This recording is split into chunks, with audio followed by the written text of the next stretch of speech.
Howdy, folks. Welcome back to my YouTube channel. I am your host, Mighty Bjorn, and today for you folks, I have another video. Going to be taking some time here, and I'm going to be discussing some Robotech stuff.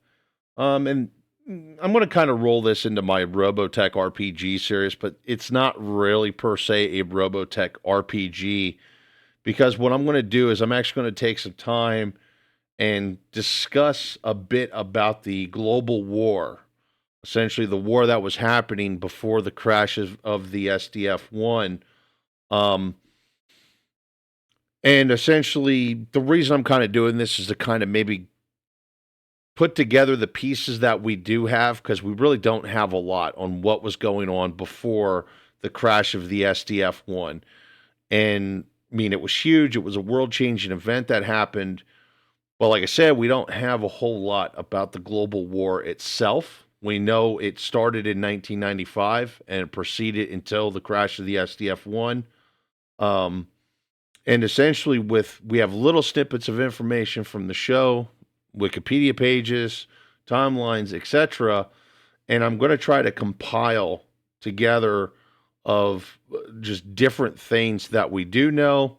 And I'm also going to throw in some bits and theories to maybe kind of flesh things out and try and maybe get a better picture of what the global war looked like before the crash of the SDF-1. Now, one major thing that we do know is the war was literally everywhere. There wasn't anywhere that there wasn't some kind of war, conflict, or something else going along the line, which kind of makes sense when you kind of sink your teeth into it a bit more. We also know that the war was pretty brutal and that the weapons technology was very similar to the tech that we have had then, if you will. Understand that Robotech came out in the 80s, the early 80s. And from images that they show or flashbacks that they show in the first Robotech series, we see little snippets of different weapons, uniforms, etc. that looks pretty similar to what we would have had at that time, maybe just a little bit more advanced, such as here. If you look at the soldier here in the middle, that definitely to me looks like some type of Armalite receiver. May it be for an AR-10 or an M16 A1, it could be an A2 for what it matters. It could have been from an M16 A2 carbine, a Colt Commando, so on. But we also notice that there's a scope there, which realistically reminds me of something closer to an ACOG. There's probably actually supposed to be a red dot, but it looks very similar to an ACOG to me.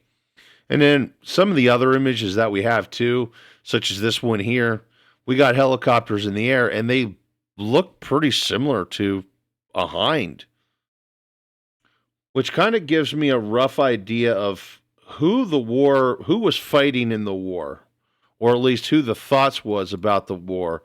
And then here we have something that looks like it might be more Middle Eastern. Now, I did notice here that one of the soldiers here is definitely wearing a gas mask, and I did find mention of chemical weapons being used throughout the war. Nothing nuclear, thankfully. But then we also have a bazooka here. One of the guys has a bazooka. It looks like more like an RPG-7. And then on the other side, we have a machine gun that definitely looks like an RPD. The tank, I'm not 100% sure what it is. It looks like it actually could be a Magok. But maybe it's just some kind of Robotechism tank, if you will. The other thing that we can also take away from this, too, is the space technology was actually better than what we had at the time. And the reason I'm coming up with this is because of the episode Bye Bye Mars, where the SDF-1 actually lands on Mars and tries to resupply from Cerebase. Cerebase was supposedly built before the global war had happened. And then actually during the global war, the base itself would be abandoned. So that kind of gives us a bit of an indicator of the space technology at the time, considering that, well, it's the year of our Lord 2025, and we still haven't been to Mars yet, let alone we don't even have a base out off Earth. You know, it's not like we have a moon base or something like that. And here in Robotech, they have a Mars base, uh, and this is happening even before the war. I mean, this is happening in the 90s. And the reason I'm saying this happened in the 90s is because we do know that the global war started in 1995. Now, there was some smaller other conflicts that had happened before the global war had started, essentially World War III. And that, in my theory, these wars were probably more or less proxy wars. Stuff that, like, you'd see in Vietnam, you'd see in Afghanistan, where with Vietnam, the Russians and the Chinese was kind of using the NVA as proxies to fight the United States because the United States was heavily involved with South Vietnam. And on the other side of the coin, with Afghanistan, you have Russia, or the Soviet Union, if you will, invading into Afghanistan, and the United States is supplying the Afghanis with weapons such as Stinger missile launchers and things of that nature. So my theory is there was quite a few proxy wars that had happened, and then it led into a world war by 1995. And my thoughts about it is that the war was between the USSR and NATO. Understand that, like I said before, Robotech was made in the early 80s, very early 80s. At that time, the Soviet Union was still a thing. There were still, the Cold War was still going on. There was still like this East versus West thing. And it was definitely influencing media. That's where you start getting films like Red Dawn, and there's many other films involved. And I do want to believe that the creators of Robotech was actually influenced by the Cold War that was going on. So it may not have necessarily, quote unquote, been the USSR versus NATO that started the World War, but it would have been a Soviet Union versus NATO type factions. And there's also a lot of information there about nukes being traded around. Now, I understand that these were just little snippets, but what I have found is just little snippets, as there were certain countries in the Middle East that was getting their hands on nuclear weapons from actually China. And then some chemical weapons were being traded around, etc. So there was definitely some weapons of mass destruction that was being traded around. Fortunately, the war never got to that point, but it was definitely on the cusp of that, going by the information that is provided. Not a whole lot to really run on, but there's little snippets there that we can run on. Now, one thing that we also do know is that because of the war, there was a lot of different alliances being made. Some alliances were being broken, and certain countries were definitely using proxies. Just kind of what you typically get in basically a world war scenario, where different countries are being supplied by other countries, such as like with World War II. You have the United States that was providing arms to the British, the French, and actually the Russians through Lend-Lease, as well as the Canadians and the Australians. So the United States was kind of supplying weapons for everyone, while all these other countries were supplying manpower to fight the Axis powers. So, of course, you would have had quite a bit of that going on, and essentially this was war on scale that had never been seen before. Like I said, it was considered a global war, much bigger than like World War I and World War II. And I'm going to get more into the war itself. Let's start with Captain Global, who actually would defect from Russia, or the Soviet Union, if you will, and actually become part of the RDF. And he was actually commander for the SDF-1. But what we know of is during the Global War, he was actually a submarine commander for the Russian Navy, which actually probably why he ended up on the SDF-1 as the captain, because he was actually essentially considered a decorated war hero. At least on the Soviet side of things. The next thing that we can also look at too is that Roy Fokker was a pilot for the United States Navy. I have a little bit of theories here about Roy Fokker and his career with the United States Navy. Now, the first little snippet that we do know is, I believe it was in the episode Booby Trap. He mentions that he had 107 aerial kills. I want to put in perspective of how good of a pilot he really is with 107 aerial kills. So this is some research that I had dug up some numbers of like what kind of pilots are getting these kind of kill ratios. And an overwhelming majority of them are World War II pilots. Of course, there was a lot of air wars going on. It was an extended period of various air wars with large air forces, and but as you can just look at the numbers here. Now, out of the list that's here, he would be the number 3 pilot on if he was on this list.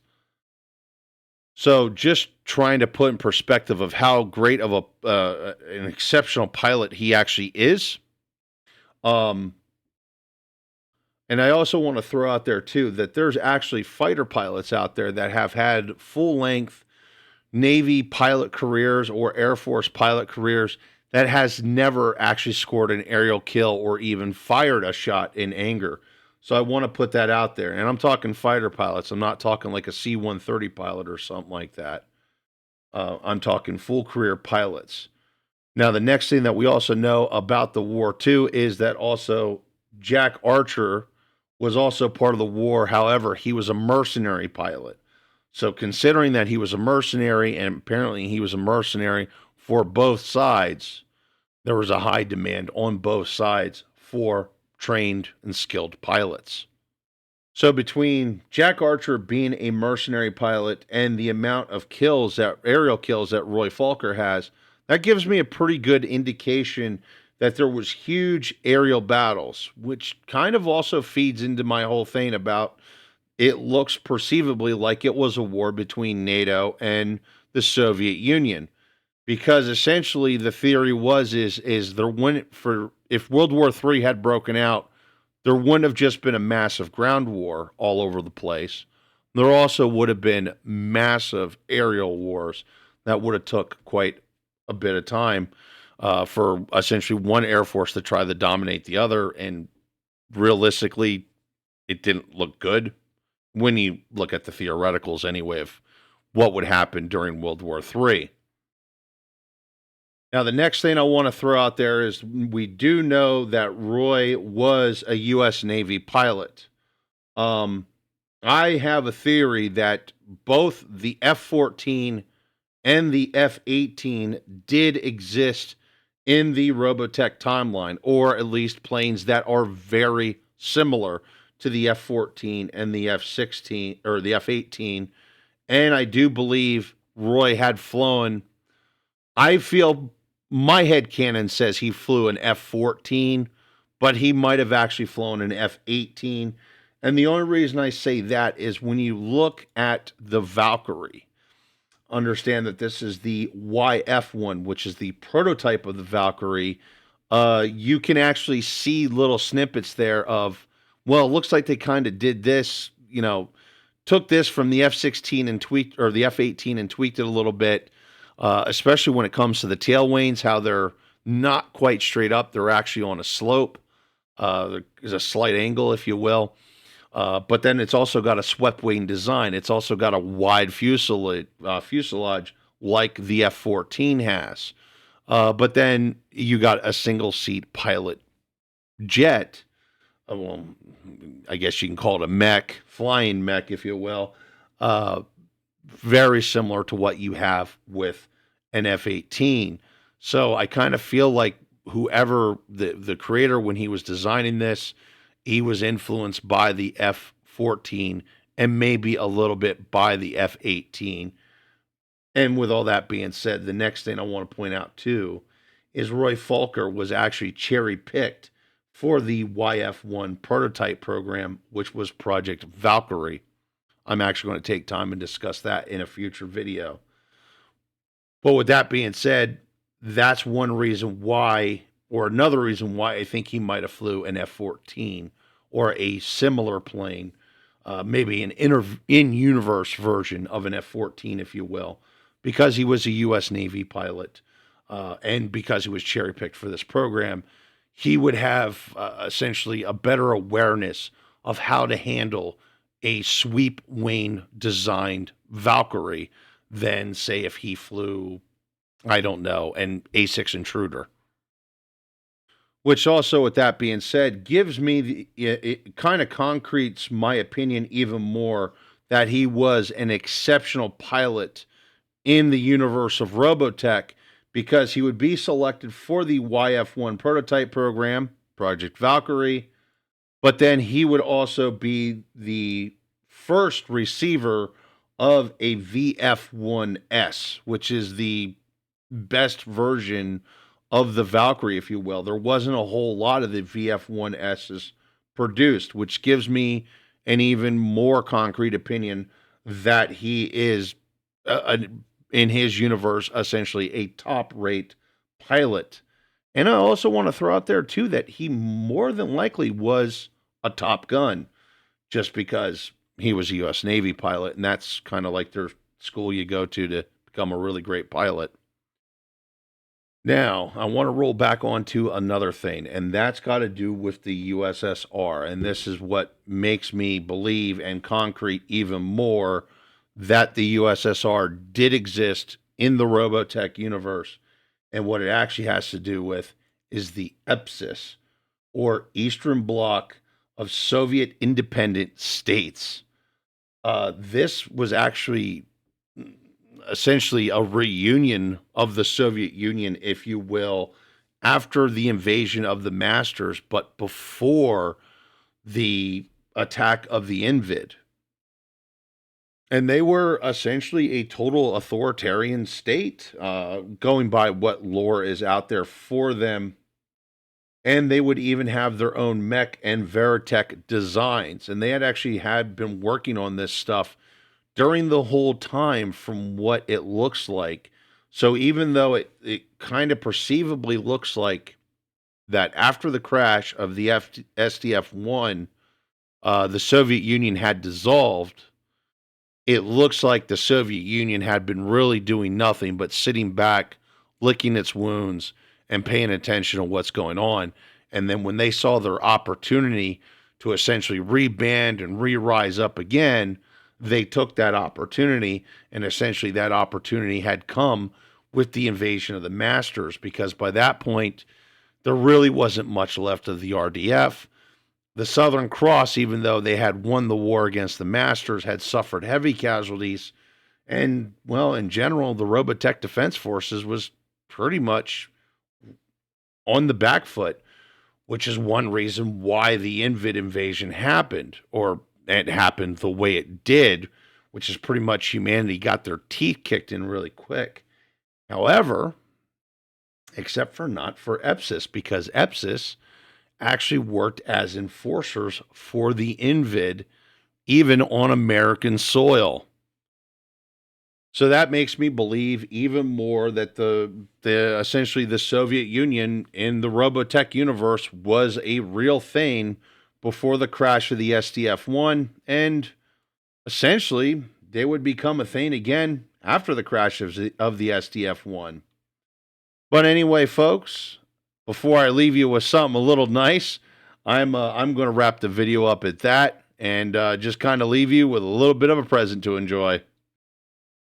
The Soviet Union will be pleased to offer amnesty to your wayward vassal. The Soviet Union?